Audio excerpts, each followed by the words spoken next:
देवताओं के तत्व और भी तीव्र वेग से उनसे विलग होकर त्रिपुर जा रहे हैं।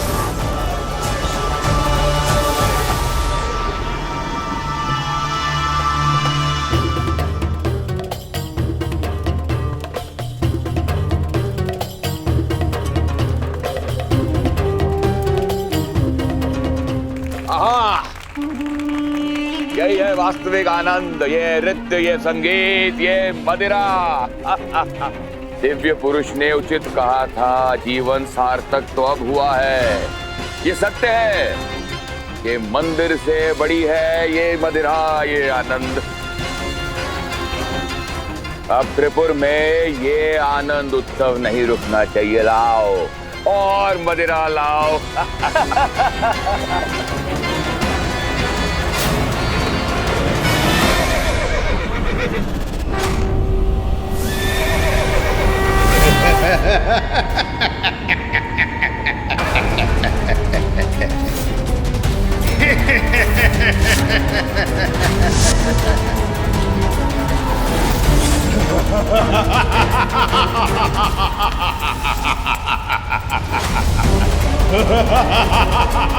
भ्राताश्री, ये काली छाया कैसी है जो त्रिपुर को ग्रसने का दुस्साहस कर रही है? जो भी है हमारे समक्ष आओ, अन्यथा मृत्यु के लिए तैयार हो जाओ।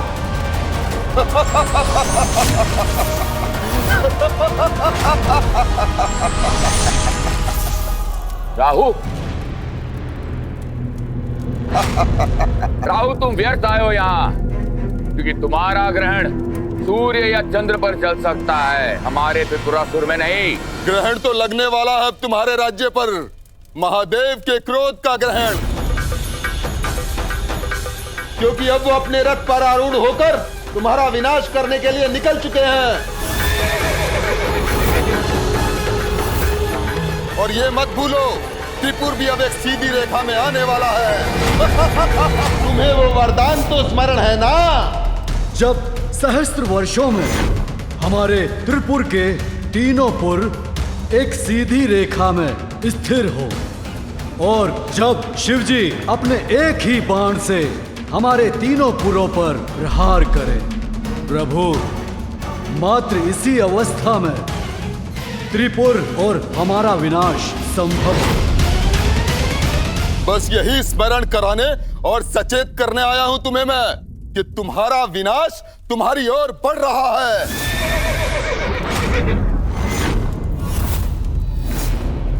इसलिए मेरे प्रिय असुरों, यदि किसी उपाय से अपनी रक्षा कर सकते हो तो कर लो, क्योंकि बहुत कम समय शेष है तुम्हारे पास।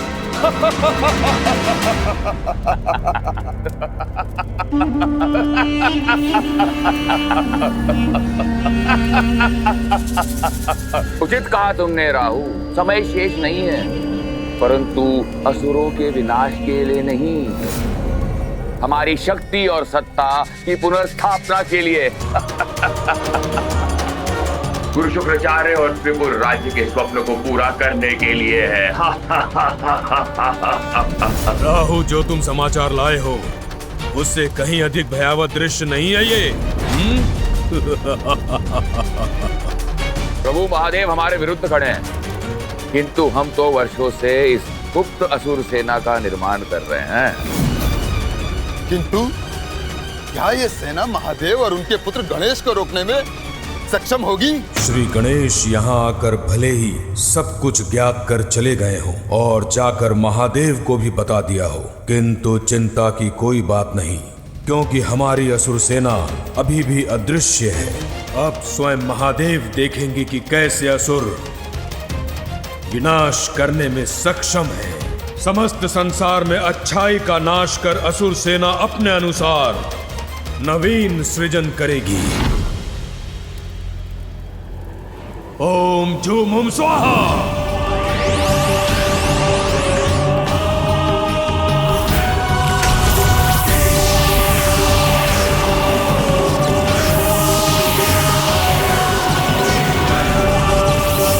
स्वाहा स्वाहा। ओम झूम हुम स्वाहा स्वाहा।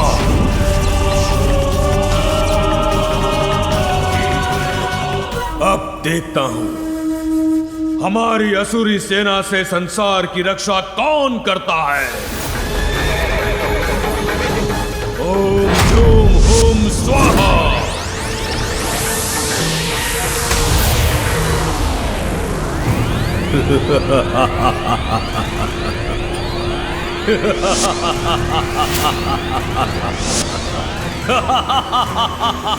अब हमारी असुर सेना जीवित होने के लिए तत्पर है। सफल हो गया मैं, पूर्ण हुआ यज्ञ। अब मुझे इस यज्ञ की अग्नि को और प्रज्वलित करने की कोई आवश्यकता नहीं, और ना ही तत्वों की ऊर्जा चाहिए मुझे। तुम्हारे एक आदेश पर यह सेना विनाश करने को तत्पर हो जाएगी। मैंने अपना कार्य कर दिया। अब तुम त्रिपुरासुर अपना कर्तव्य निभाओ। हर हर महादेव।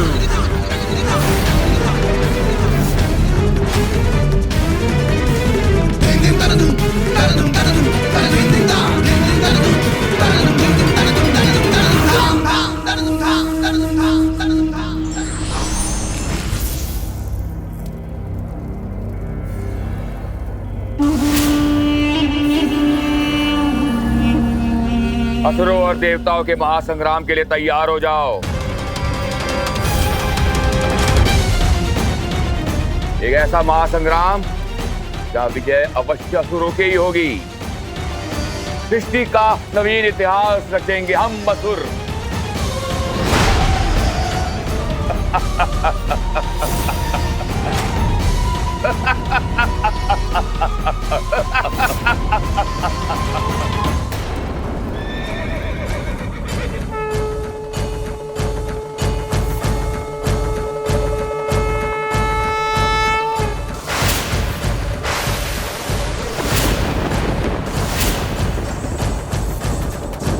महादेव हमारा विनाश करने बढ़ रहे हैं, किंतु हम भी उनके बाण का उचित उत्तर देंगे। हमारे महाअसुर बाण से, हमारे महाअसुर बाण से। त्रिपुर असुर योद्धाओ उठो और भयानक सर्वनाशक बाण की आकृति लेकर नष्ट भ्रष्ट कर दो उस बाण को जो बाण ही नहीं है, उस धनुष को जो धनुष नहीं है, उस रथ को जो रथ ही नहीं है।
अब जाओ मेरे महाअसुर बाण और नष्ट भ्रष्ट कर दो महादेव के रथ को।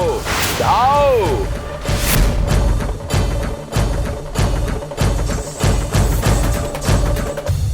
जाओ जाओ।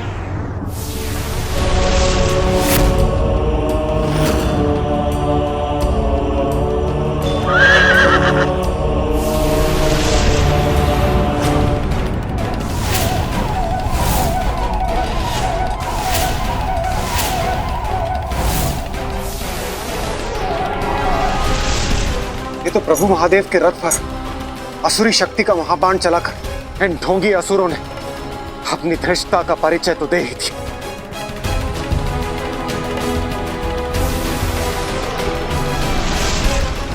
उस असुर बाण का तो शीघ्र कोई उपाय सोचना होगा।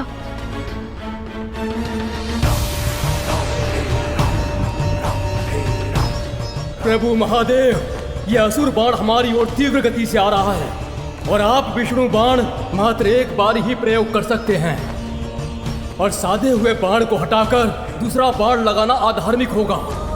अपनी रक्षा के लिए त्रिपुरासुर ने ऐसा उपाय किया है जिससे हम सब फंस गए हैं।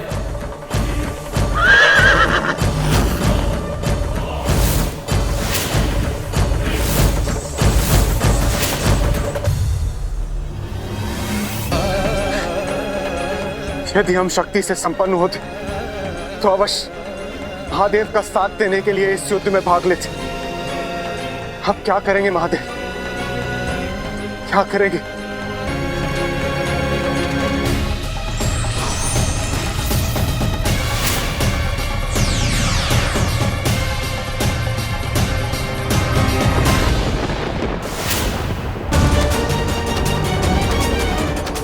विश्वास है मुझे, पिताश्री विष्णु अग्निबाण का प्रयोग कर अपनी रक्षा नहीं करेंगे।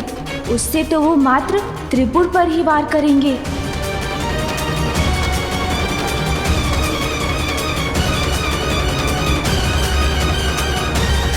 मुझे अभी कुछ करना होगा।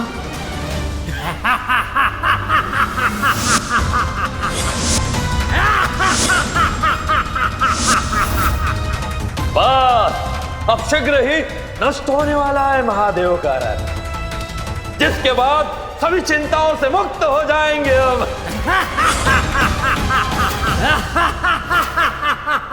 माँ, मुझे पिताश्री की सहायता करने जाने की अनुमति दीजिए।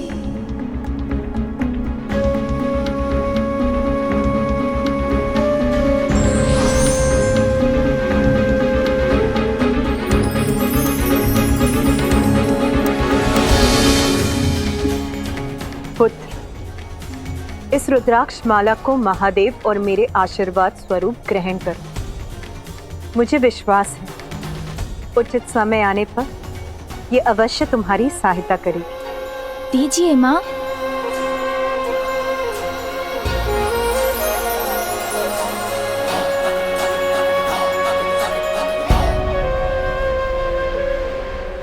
प्रणाम माँ।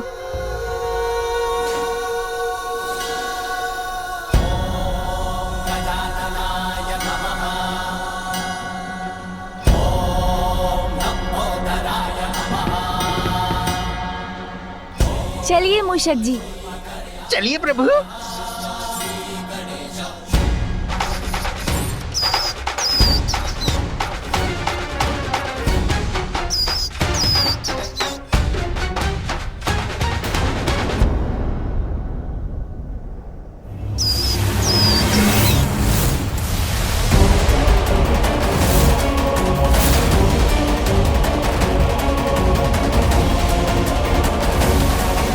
इस असुर बाण को मैं त्रिपुर को ध्वस्त करने के अपने लक्ष्य को परिवर्तित नहीं करने दूंगा।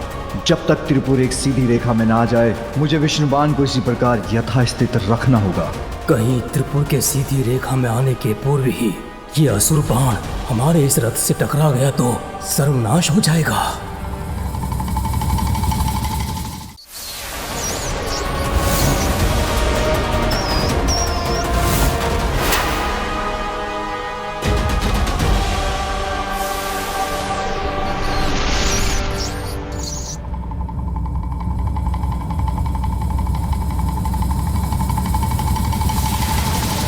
असुर गुरु शुक्राचार्य हमारी सफलता देखकर अत्यंत प्रसन्न होंगे।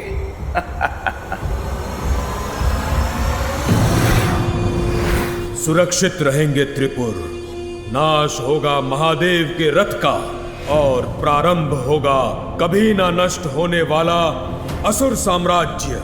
मैं सफल हुआ।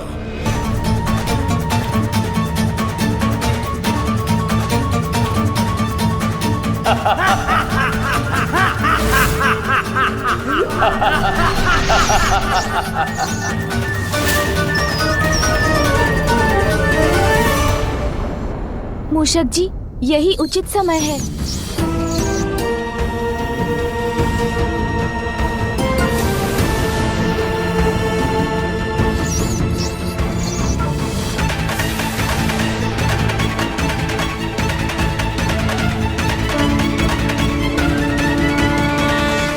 समय के रहते श्री गणेश जी वहां पहुंच भी गए तो वो विशाल काया असुर अस्त्र का सामना कैसे करेंगे? सत्य वचन, अपने पिता की सुरक्षा हेतु कहीं गजानन स्वयं को अति विशेष संकट में तो नहीं डाल रहे? ऐसा संकट जिससे निकलना स्वयं के लिए असंभव हो? नारायण नारायण।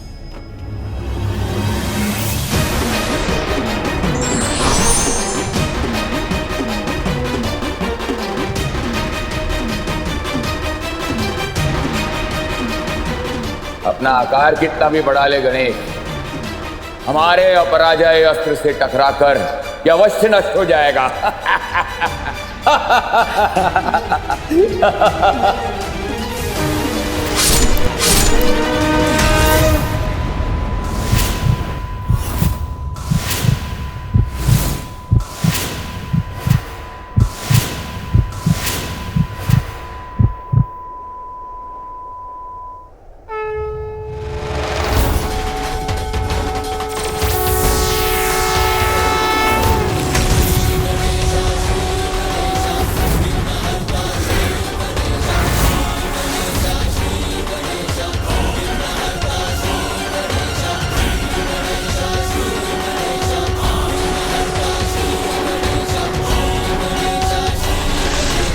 गणेश ने तो ये बाण ऐसे झेल लिया जैसे कुछ हुआ ही ना। अब क्या करूं मैं? विघ्नहर्ता श्री गणेश की जय। विघ्नहर्ता गणेश की जय। विघ्नहर्ता गणेश की जय। विघ्नहर्ता गणेश की जय। विघ्नहर्ता गणेश की जय। अनर्थ, घोर अनर्थ। गणेश ने तो मेरा ये प्रयास भी विफल कर दिया।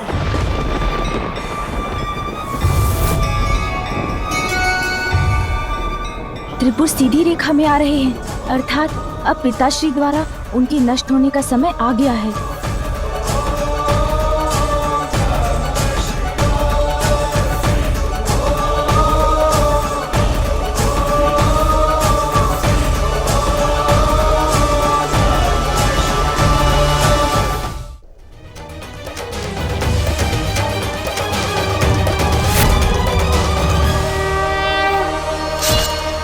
हमारा युद्ध अभी समाप्त नहीं हुआ शिवपुत्र गणेश। तेरी अजय असुर सेना शेष है अभी।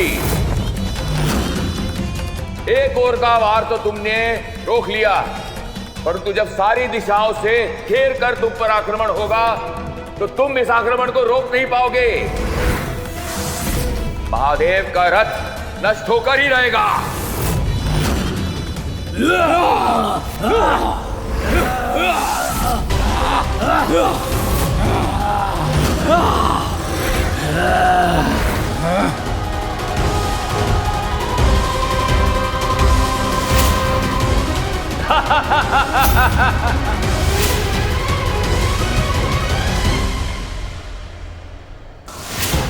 असुर सेना तो अत्यंत भयंकर है। महादेव और प्रथम पूज्य गणेश चारों दिशाओं से आने वाले इन संकट को कैसे रोक पाएंगे?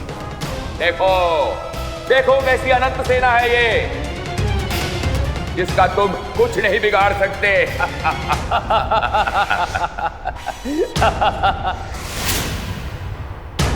विनाश यदि आज होगा तो देवताओं का और अन्य जीवों का, क्योंकि इससे पूर्व ये सभी त्रिपुर एक सीधी रेखा में आए, हमारी ये सेना महादेव के रथ को ध्वस्त कर देंगी।